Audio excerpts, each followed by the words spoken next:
Sejam muito bem-vindos a mais uma videoaula de Química e hoje nós vamos resolver alguns exercícios de cálculo estequiométrico da parte inicial de cálculo estequiométrico.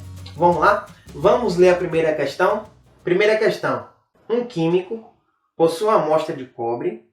A massa em gramas dessa amostra, sabendo-se que ela é constituída por 3,01 vezes 10 elevado a 23 átomos é... Galera, é o seguinte, o primeiro dado que a gente vai usar é o dado da massa atômica. O que ele falou para a gente sobre o cobre? Ele falou para a gente que o cobre é um elemento químico que tem número atômico 29 e número de massa 64. O que a gente vai fazer agora? A gente vai estabelecer a relação da constante de Avogadro. A gente tem que 1 mol equivale a 6,02 vezes 10 elevado a 23. No caso dessa questão, átomos. Esse valor aqui é estabelecido pela constante de Avogadro. Esse valor aqui é padrão. O que a gente vai fazer agora? A gente vai substituir o dado que foi dado na questão. O que ele quer saber? Quanto de massa equivale 3,01 vezes 10 elevado a 23. Galera, perceba o seguinte. Perceba que essa quantidade aqui de átomos é a metade dessa quantidade aqui. Se é a metade, aqui vai ser quanto? Meio mol. Mas ele está trabalhando com mol? Não. Ele está trabalhando com massa. A gente vai ter que fazer o quê? Ou você pode responder essa questão pela lógica. Por exemplo, se 1 mol de cobre equivale a 64, meio mol vai equivaler a quanto? Vai equivaler a 32, que seria aí a nossa alternativa E. Mas vem comigo aqui no quadro. A gente pode estabelecer qual relação? 64 gramas de cobre está para quanto? Está para 1 mol. Eu vou substituir o que aqui? Ao invés de colocar mol, eu vou colocar o quê? Eu vou colocar massa, porque ele está trabalhando com massa. Qual a massa? A massa é 64.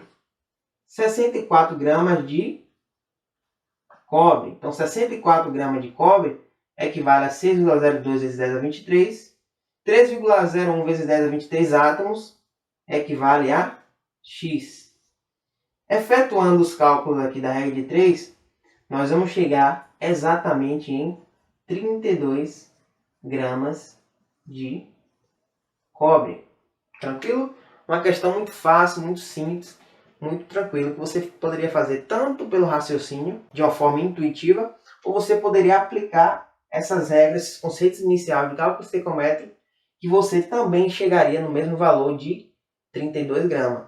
Vamos fazer a próxima questão agora? Vamos lá. Questão 2. O número de mols existente em 160 gramas de hidróxido de sódio, NaOH, é questão muito fácil, muito simples. O que a gente vai fazer aqui? A gente vai simplesmente transformar massa em mol. Vamos colocar aqui os dados da questão. Vamos lá. O que ele quer saber? Ele quer saber quantos mols, a gente vai chamar de N, de NaOH, eu tenho em 160 gramas. Então, quanto em mol equivale 160 gramas de hidróxido de sódio? Vamos lá. Para fazer essa questão, a gente vai aplicar novamente uma regra de 3.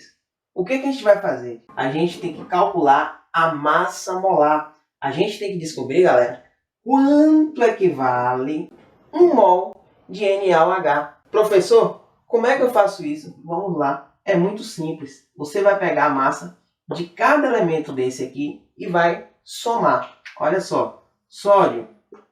A massa de sódio é 23 gramas por mol. Oxigênio. A massa de oxigênio é 16 gramas por mol. E a massa de hidrogênio é 1 grama por mol. O que você vai fazer para achar a massa molar? Você vai somar 23 mais 16 mais 1 é igual a 40 gramas por mol. O que significa esse 40 gramas por mol? Esse 40 gramas por mol é a massa molar do hidróxido de sódio. O que a gente vai fazer? A gente vai aplicar uma regra de 3 agora para relacionar essa massa que foi fornecida no enunciado com a massa molar.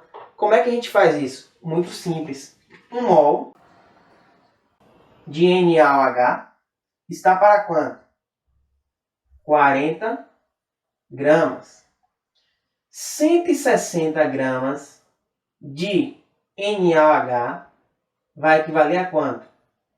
X é igual a 160 gramas, aplicando essa regra de 3 aqui, dividido por 40 gramas.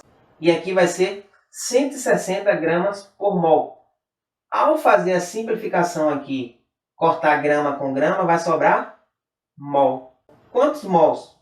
Simplificando aqui, 16 dividido por 16 dá 4. Então nós temos 4,0 mol ou mols de NaOH, hidróxido de sódio. Gabarito, alternativa C, 4 mols. Tranquilo? Olha só que questão fácil. Isso aqui, galera, é a base para adentrarmos em cálculo estequiométrico. Se você dominar bem essa parte introdutória de cálculo estequiométrico, você tem tudo para dominar esse conteúdo e para dominar tudo aquilo que virá pela frente.